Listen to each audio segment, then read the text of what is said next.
कहना चाहूंगी कि हमारे समाज में महिलाओं का जो स्थान है वो शास्त्रों में बहुत अच्छे से वर्णित किया गया है। ऐसा कहा गया है कि यत्र नारीस्तु पूज्यन्ते रमन्ते तत्र देवता, यत्र नास्तन्तु पूज्यन्ते सर्वस्तत्र फलाक्रिया। अर्थात जहाँ नारी की पूजा की जाती है, नारी को सम्मान दिया जाता है, वहाँ देवता निवास करते हैं। लेकिन जहाँ नारी का सम्मान नहीं किया जाता, जिस घर में नारी का सम्मान नहीं किया जाता, उसके साथ अच्छा व्यवहार नहीं किया जाता, वहाँ किए हुए अच्छे सभी कर्म भी निष्फल हो जाते हैं।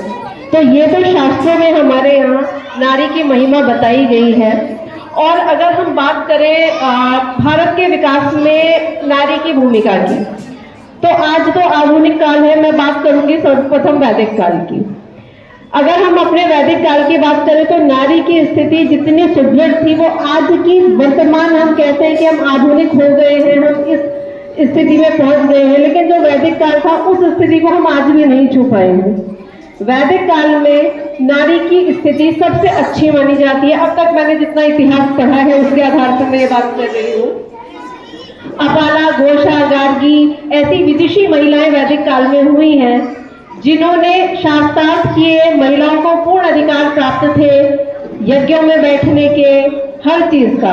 उत्तर वैदिक काल की बात करें, स्थिति थोड़ी सी बिगड़ी, और जब यहाँ पर विदेशी आक्रांताओं का आक्रमण हुआ तो नारी को कहीं ना कहीं सुरक्षा की दृष्टि से कह लीजिए या कई अन्य कारण रहे, पर्दे के पीछे धकेल दिया गया और वो वर्षों तक चला। उसके बाद हमारा देश काफी समय गुलाम रहा। गुलामी के बाद फिर से नारी के उत्थान की एक नई दिशा शुरू हुई और हमने फिर से एक प्रयास किया कि नारी भारत के विकास में योगदान दे।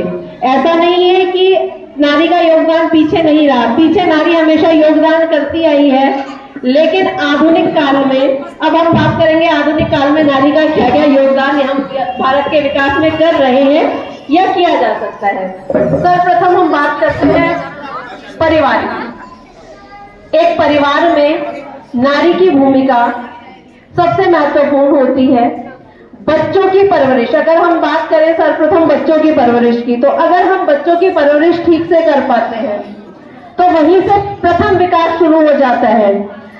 हम अपने बच्चों को अच्छे संस्कार दें, उनको एक अच्छा नागरिक बनाएं, तो वो हमारा सबसे बड़ा योगदान होता है राष्ट्र के विकास के लिए। यदि हम अपने बच्चों में संस्कार ही नहीं दे पा रहे हैं तो फिर हम कितने भी अच्छे क्यों ना हो, कहीं ना कहीं यदि हम भावी पीढ़ी को अपने देश के लिए तैयार नहीं कर पा रहे तो हमारा योगदान शून्य हो जाएगा।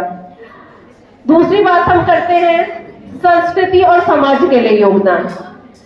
महिलाएं वाहक होती हैं संस्कृति की, एक पीढ़ी से दूसरी पीढ़ी में। हमारे बच्चे, हमारा परिवार जो देखता है, आप में से कितने लोग हैं जो सुबह सुबह पूजा करते हैं? पहले ये बताइए। मुझे लग रहा है आप सब मुझे ऐसे बात करनी पड़ेगी तब ध्यान इधर आएगा। आपको नहीं कह रही हूं, मैं पीछे वालों को भी देख रही हूँ। अब मुझे ऐसे बात करनी पड़ेगी तब तो फिर ध्यान इधर आएगा। कितने लोग हैं जो पूजा करते हैं? सब करते हैं। और कितनों के बच्चे साथ बैठते हैं पूजा करने में? तो मैं बेसिकली यही है, संस्कृति की वाहक। अगर हम खुद कर रहे हैं तो वो चीज हमारे बच्चों में जा रही है। ये भी अपने आप में हमारा विकास में एक योगदान ही है कि हम बच्चों में वो जो हमारी संस्कृति है उसको एक पीढ़ी से दूसरी पीढ़ी में डाल रहे हैं। इसके अलावा आज की अगर हम वर्तमान परिप्रेक्ष्य की बात करें तो चाहे वो खेल का मैदान हो या आपका अंतरिक्ष हो, किसी में भी महिला कहीं पीछे नहीं है। अच्छा, किसी अंतरिक्ष यात्री महिला का नाम जानते हैं जो इंडिया से संबंधित थी? कोई जानता है? हाथ खड़ा करें। बस 2 लोग। बच्चों में से कोई बताएगा? जो बच्चे बैठे हैं, अंतरिक्ष यात्री थी एक। हाँ, ये बताओ बेटा, क्या नाम था? कल्पना चावला। देखिए, बच्चों को भी पता है कि कल्पना क्या किया था उन्होंने, ये बताइए।